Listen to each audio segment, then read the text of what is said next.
Hey folks, welcome back to True Understanding, where we dive deep with global workplace leaders to explore the strategies shaping the workplaces of tomorrow. I'm Rebecca Corliss of VergeSense, and I'm joined by my co-host, Omar Ramirez of Collective. Today, we're digging in with Remco Van Riet, who is an innovation and strategy manager and has recently wrote the new book, Innolation. We'll dig into how teams can enable themselves to be more innovative and what might be holding them back.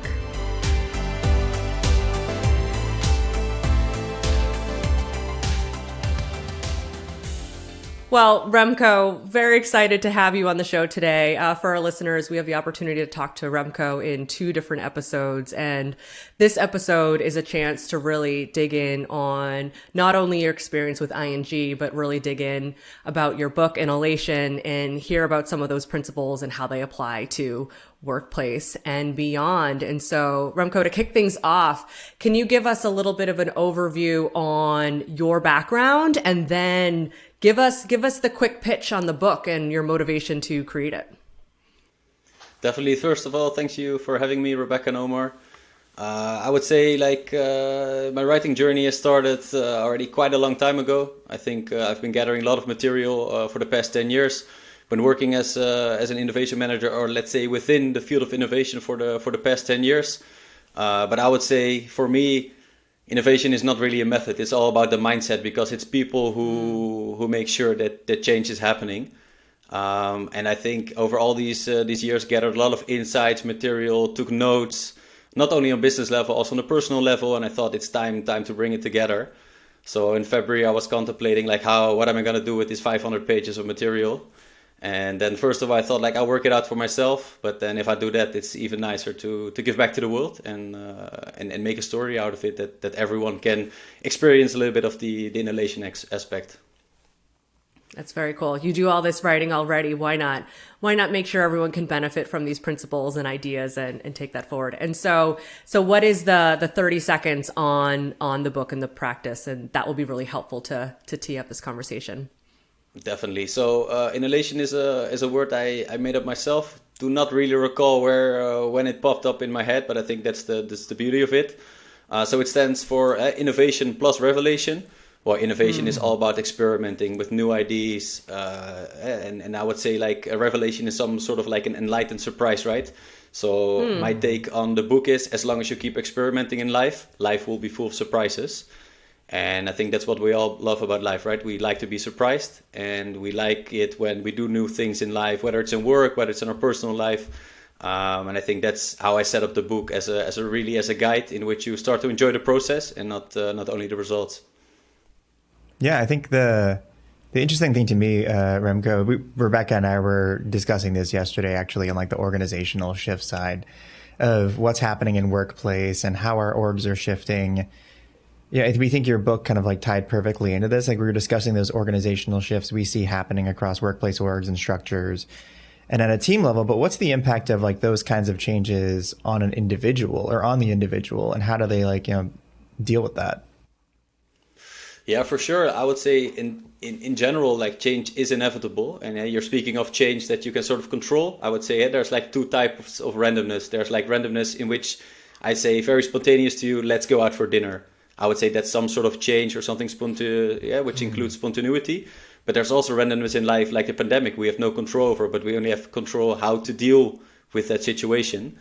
And I think it's an interesting time where you see that we receive more autonomy as employees tend to work more remotely, which in the beginning people loved, right? They didn't need the commuting.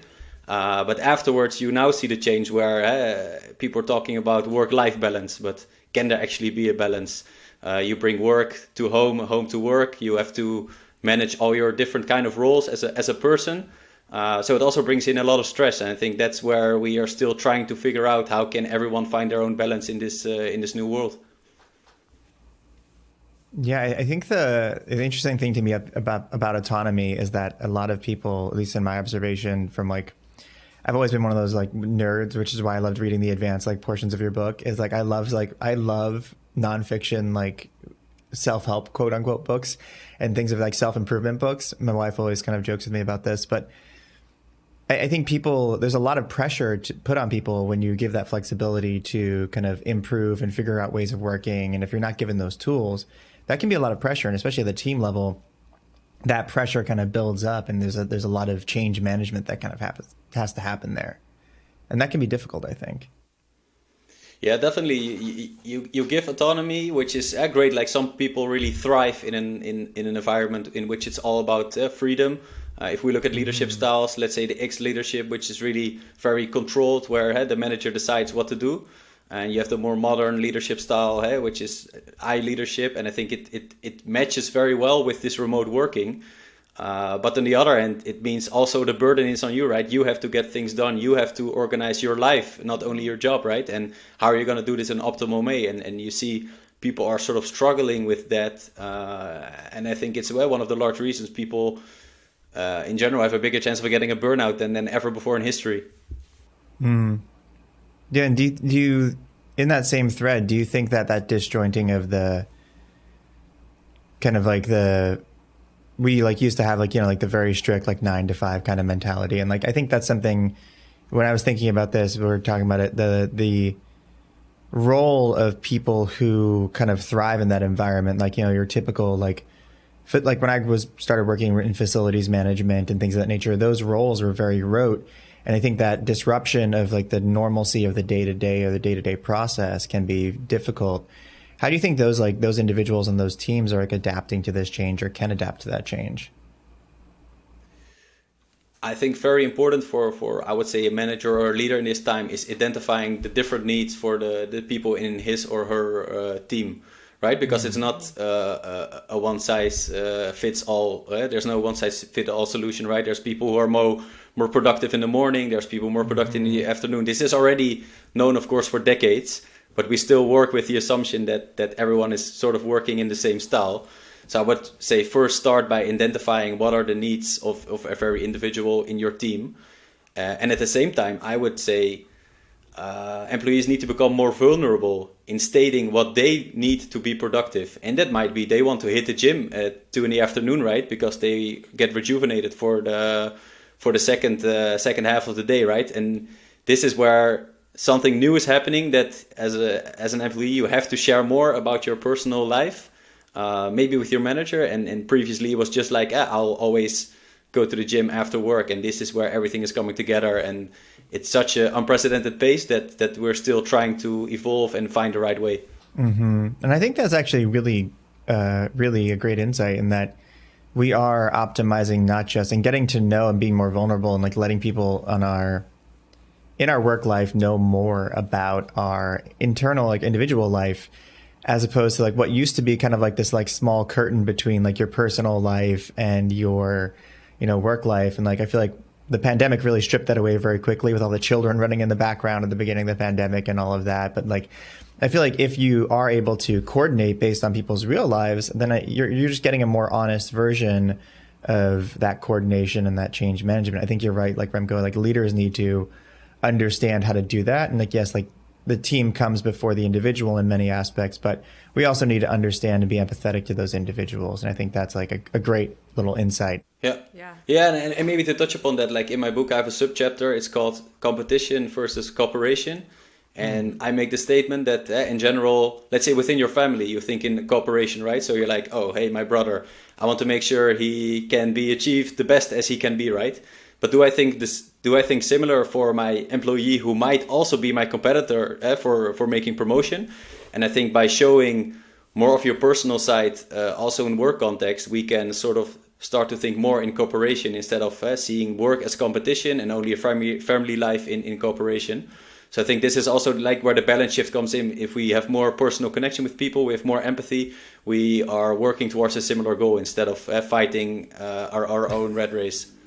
Yeah, and Omar, it fits nicely into what we just talked about, because one of the main points you made was just how important it is for workplace leaders to really focus on their people skills, their soft skills, their empathy. And so you can imagine as these individuals are being encouraged and finding natural ways to show more of their personal side, how workplace leaders can receive that in a really impactful way. To Remco's point, make sure each person, each team can thrive. I think that's incredible. And so Remco, I'm curious. So I'd love to hear an example bringing that into this context where you've worked with ING to help the workplace team be more adaptable and really leverage Innolation and leverage this to the positive impact of the business. Can you tell us a story like that? Yeah, of course. I would first say like it's a mindset shift in where you say like there's a lot of uncertainty, right? I think especially in the pandemic, but still, everyone thinks like, oh, the pandemic is sort of not that visible anymore, but it's still we're in a time of a lot of uncertainty. I think that's the first thing we have to accept. We cannot set a vision or a strategy for 5 to 10 years or even longer. No, it's really on a day-to-day basis. And I think the first mindset shift that we had to go through at ING is we do not have the answers for the perfect building now. But then the question becomes, are we going to wait and see what other companies are doing? Or are we going to experiment and test ourselves what direction it might be going? So, hey, how do you go from uncertainty and create answers or try to find the answers? And this all happens by testing assumptions, engaging with end users, engaging with specialists, reaching out to the market. So you either have to choose that to be active and passive. But I think if you look at change overall, there's only two moments you're going to implement change. Either when the urge or the need has become that big, or you come to the point where you understand we have to embrace continuous change. And I think that sort of mindset shift is definitely taking place and has been taking place for especially the past couple of years. Yeah, being an active participant in change and saying we don't have the answer, but we can take action and figure it out to the best of our ability, see if we can make a few things clear, or being a passive participant and kind of going along for the ride and waiting, where that actually might lead to a lost opportunity to figure something out or learn something new that could have an impact. It makes a lot of sense. Yeah, I think there's a lot of that in the industry right now, where we have people who are waiting to see what happens, and they're waiting to see what's going to come next and what's the next thing before they make any decisions. But then there's teams who have been working on solutions for like yourselves, right, Remco? At ING, you've been working on solutions for 2 or 3 years now already. There were people who month 3 of the pandemic started working on solutions and trying to figure this thing out. And that's been, I think, for me, heartening to see people actually working on solutions and trying things, because you can, as you said, like wait for change to happen to you, or you can meet the change and try to adapt in real time. I think the interesting thing to me is how does a leader, and this might be a good lesson for the people listening as well, is like, how does a leader help their team? How do they present change in a way that is going to be more acceptable or going to be more easily received by their team, and help them along that kind of path to like getting into the acceptance mode of change?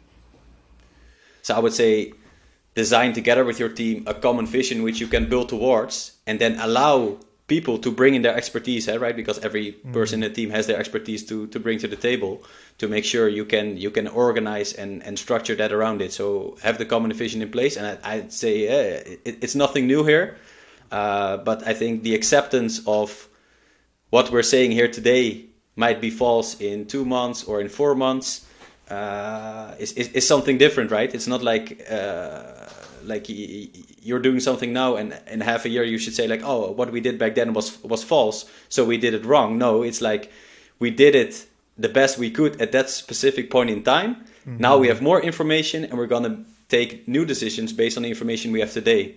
And I think that applies to life as well. You cannot really judge based things on outcomes. No, you can only judge based on the information you had at the time.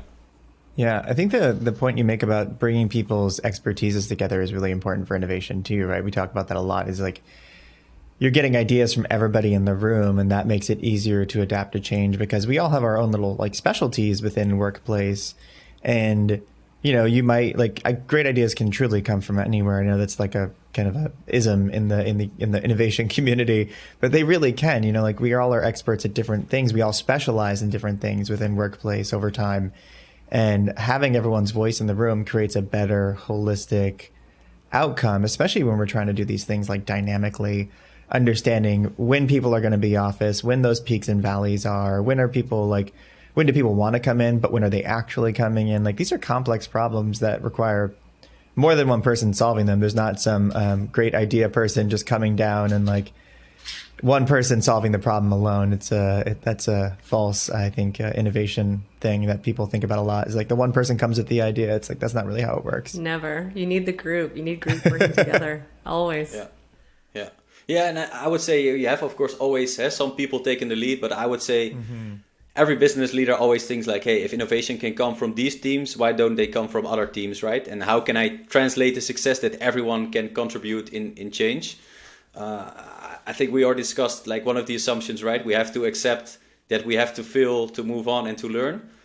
I think there's 3 more assumptions that we have in our mind why we actually sometimes do not innovate. I think one of them is we want to wait for the perfect moment to start. But I would say in general, the perfect moment is now and not later. I think there's another one like we need a lot of money for change, but I think we live in 2022. If you look the content, the information that is out there on the internet available for free, you don't need a lot of money to implement change, because you can think of ideas, you can bring them in, you can apply them, you can test them out really in like, I would say small frequencies and small iterations. Which also ties back to the other point, like we always think like change has to be big. We have big dreams. We want to create the perfect office in 2030 where everyone will work a certain way. But like, can we actually, or do we really need these small iteration approaches where we're gonna learn and fail a bit, learn from it, adapt, pivot, and move on? And I think you really see now that you have to have these small iteration cycles, and that's really one of the skills that companies that can move and shift directions are able to survive, right? So I would say, I think very often misquoted is survival of the fittest, but you would say like we're now in the time where it's a survival of the most adaptable, right? So how can you remain adaptable and offer the best service to your end customers, whether these are internal employees or out there in the market? Yeah, I think there's a lot of truth to that. I mean, and think about it. It's also the speed of those smaller incremental learnings, because you never know how one can be built upon the other. And just having that commitment to those small learnings can be what leads to a longer trend of impactful change that you want to see. It gives you a larger sense of control. So Remco, I'm curious. So obviously people's individual ability and willingness to change differs greatly. People come from different points of views, different backgrounds, different past experiences, you name it. And so I'm curious, I imagine goals can be a motivator, like leveraging a particular goal or goal framework to motivate willingness to change can make a difference. And so I'm curious if you could talk about the different type of goals or goal frameworks that can be useful and motivating for those who might need more support and willingness to drive change for themselves. Yeah, personally, I'm a big fan of the OKR method. So it's objectives, key results for people who are not familiar. I think they can help sort of structure sort of joint goals and cascade down from there to individual goals. So I think it's a nice method. On the other hand, I opened, for me, innovation is more of a mindset than a method. Is because we can say like, hey, let's adopt the OKR method, or just let's say like, hey, we adopt agile methodology and we're going to call a weekly team meeting is going to be called a sprint review from now on. Are we really working agile, or are we just changing the names? So I would say we do have to look at the individual, like why is this person resisting change? Why is it not open towards it? Because I think like what I also touched upon, people love to try and experience new things in life. Maybe not always in their job, but in life in general. You try some new food, you go to a new place, visit a new country, right? This is what most people like love to do. Of course, not everyone, but most people love to do it. So I would say like we have to look at the individual. How can we assure that they also get this shift in mindset to accommodate this change and feel they want to participate instead of keeping great ideas towards themselves?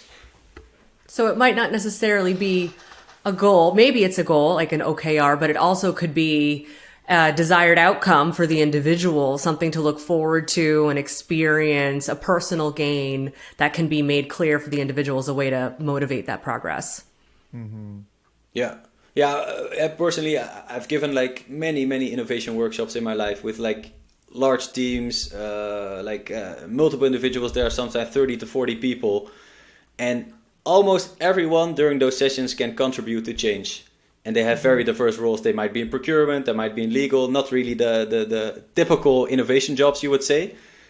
But once they return back to the office the day after, very often people get overflooded with mail and everything, and they just go back in the same process.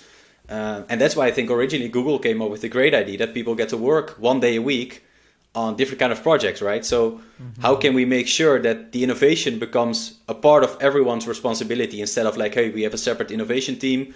They're trying to figure it out, right? Like what you said, Rebecca, this is the genius team. They come up with the holy grail. That's not how it works. You need information from everyone out there. And I think for leaders is the challenge, like how to bring all these forces together without becoming like this large crew of people who keep on discussing like, this is the best way to go, this is the best way to go. No, like we also need to be pragmatic, right? Think big, start small, move fast. That's really like how it would work in a lot of different settings. Mm-hmm. Yeah, you're not. I kind of like to. It's kind of still like it's like when you put it in like a goal context of like a really physical like just attribute, right? If you wanted to lift 100 pounds, you wouldn't just be like planning and thinking and like, how am I going to lift 100 pounds? I've never lifted weights before, and just like we made the perfect plan. We're going to lift 100 pounds. It's like no, you have to work your way up to that. You need to make slow steps and slow goals in order to like cut it down into micro goals and like work your way towards that. You're pointing yourself in the direction. If you just waited to make the perfect plan to do something, it just wouldn't work. It's interesting because, like, yeah, I think so many teams are guilty of the waiting for the perfect time or the perfect option or the perfect case study or proof of concept that they needed in order to go forward. Whereas if they had started 2 years ago, they might be in a better place now. And I think that's such an interesting thing when you think about from goal setting. It's like, yeah, like you need to set realistic goals. But OKRs might not be the best method for everything. You know, I think if you applied OKRs to your personal life, that might get a little strange, and probably a little busy for your family. Yeah, and also the challenge, right? Like, I think everyone needs sort of a goal in life, but it's more like how explicitly do you have to have it stated, right? If I say like, I want to be more in nature and walk more together. Or with my girlfriend outside. I could get like a smartwatch. I can track how many steps did I walk outside, and I say like, oh, I want to walk 10,000 steps every day, right? But I mean, it might be raining one day. Do I really want to walk outside? No, I don't want to, because I just said I want to walk in general more, but doesn't mean we always have to do it, right? So how do we find the balance between tracking and measuring everything and just having the freedom to flow towards, let's say, an intention? I think you said it very nicely, Rebecca, a desired outcome. And that doesn't mean we have to go for it every day, but just to make sure we take the steps to reach this desired outcome. Yeah. And I think you said something interesting about this, Remco, when you were saying people fall back when they get busy, right? They fall back into their original way of thinking or working when they get busy. And that's very true when people have big goals. When they set too big of a goal, this happens at the beginning of every year with fitness, right? People start setting a goal. They're like, I'm going to run 10 miles this year. And then they have that rainy day and they're like, oh, I didn't do it. And then they go back to their original habits. But if they were more loosely held goals or like, or more, tangential goals, then you might actually be more likely to keep going. You're like, well, we just want to walk more, or we just want to work out more, as opposed to, every day. Yeah, definitely. I think, amazing. Actually, in my book, I introduce an 8-step habit changer. I will not dive in too detailed, but I think what very often goes wrong with like changing your habits, we always look at what we lack and what we miss. So for me, always the first step when you change your habit, look at what you're already doing well and build on top of that, instead of thinking, I lack this, I'm not fit enough, I'm not strong enough, I'm not spending too much time with my kids, right? Look, what do you have as a basic and build upon that? And I think it's same for habits at work, right? So you can continue to send emails throughout your entire day, but does that make you productive? I think these are really concepts we have to try to tackle together as a working community. Yeah, I think we could talk about this for hours. For sure. Yeah. It's important. I mean, it drives so much of our lives. I mean, think about it. It's so true to who we are as humans. And so, Remco, I think this has been really interesting to explore this concept, this mindset, both as humans and as individuals and within the workplace context. I'd love to wrap our conversation with another story from your time in workplace, perhaps at IMG, to really make this real for us. So can you give us another practical example of leveraging this Innolation mindset in a way to drive a positive outcome at ING or in your time at Workplace? Yeah, I think it all stems back to the return to the office program. Like everything was uncertain, but we just had to get things done. So we actually put a bunch of experts together, and everyone just had to figure out like, okay, what needs to be arranged from your expertise, and how can we bring this together? And we actually, we ran this program. Everything was set up within like 1 or 2 weeks, and things moved like so rapidly because change became the priority, and it was not just a nice to have. And I think now we're sort of transitioning back, like, change is not only the priority. There's a lot of operational responsibilities again, but how can we keep some of that time that was vital for making this program a success, and how can we translate this back? And therefore, we cannot stress it like often enough. We have to sort of adopt change and adaptability into our work, that we think about change almost every day, or at least every week, that we can continue to embrace it and continue to learn and perform small iterations.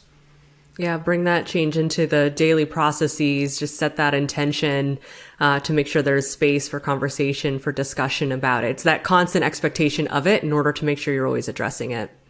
Yeah, and maybe to add upon that, I think very often we like to make decisions based on spreadsheets. We like to make decisions based on documents and presentations. But I think we're also seeing a shift, at least internally, where a lot of more experimenting with technology. So we can say like, hey, we can make the decision for the perfect technology based on paper, based on total cost of ownership. These are very important metrics. Do not get me wrong, but to get the first-hand experience yourself, what can this technology bring to the table? What can it leverage us? Gather the data, gather insights from end users, and really testing it out before you do a worldwide deployment of something you're unfamiliar with, or you're not even sure will succeed. Mm-hmm. That's awesome. So Remco, where and when can we find your book when it comes out? Yeah, so for European market, it's already out. I actually received my batch of the Dutch version of the book today. I originally written it in English, so it's available on a lot of channels in the Netherlands, also on Amazon in Europe. And I hope to be able to publish it on Amazon for the US market as well, because I think it's also a great market to reach out to, and also draw personally a lot of inspiration from American writers. So it's only nice to sort of put a small step in their footsteps. Well, huge congratulations. It's such an important concept, especially given the state of the world today. And it sounds exactly the type of mindset that's going to serve the world of workplace. So congratulations on the book. Thank you for discussing it with us here and combining it with your workplace experience. It was a great conversation, and we loved having you on the show. Thank you. Thanks a lot. Pleasure was all mine. Hey there, this is Omar Ramirez, co-host of the True Understanding podcast. If you've enjoyed this episode, please leave us a 5-star review to help us expand our reach and grow our community of workplace leaders. If you'd like to suggest a topic or guest, please drop us a line at trueunderstanding.vergesense.com. The True Understanding podcast is created by VergeSense. Over 130 global companies rely on VergeSense for a true understanding of how their workplaces are used, so they can continuously and confidently optimize spaces to reduce costs and improve employee experiences.